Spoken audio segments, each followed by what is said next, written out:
huu ni msimu wa matango.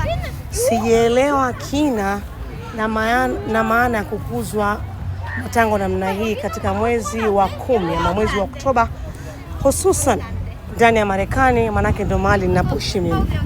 Naona kitu kama hichi. Jamani, hili ni tango la kula miezi 6. Kwa wale ni shida ya choo, hii inasaidia. Tango Mtume Muhammad.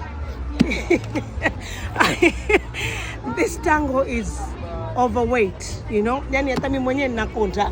Hili ndo tango. Unaliona tango? Bismillah. Hili ni tango. Yani I can't even estimate how many kilos or pounds is in here, but this is the size of a pumpkin I've seen in the US, and it's mostly celebrated in the month of October. I wonder why October has to be a month of pumpkins. Watanzania wanasema boga, sisi tunasema tango. This is just beyond my weight. I'm about to fall down, guys. Nataka wewe ambao unanitazama, sijui ni mji gani, unieleze kwa nini West wanasherehekea msimu huu kama msimu wa mavuno ama mavuno ya matango.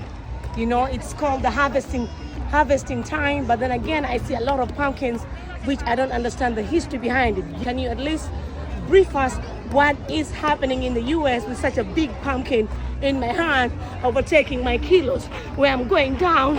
I can't I don't even know where I'm up. Kuna matango ama kuna maboga zaidi ya 9, yani kulingana na maumbile yake. Angalia umbo la kwanza ambalo ile ni tango la kwanza la kawaida, kisha kuna hili refu kama kichwa chako, alafu kuna hii ya kijani kama mnavyoona. We come to the other one, unaona haieleweki, kichwa cha mtu wala tango sijui. Alafu kuna hili, unaona tofauti, uweze kujua ni kinu, uweze kujua ni chungu cha kupikia wali. Kuna haya madogo madogo, kuna hili leusi, yani mashallah. So kisha kuna hii wanaita tango kibuyu. Hii ndio pale ambapo nyumbani mnatoa katikati, mnatengeza kibuyu ya kunywea maji. No, hili pia lingine, hujui ni tango, hujui ni mdodoki, yani mwanadamu almuhimu ndio hivyo. Alafu kuna na hii tango la shingo. Hili ni tango la shingo.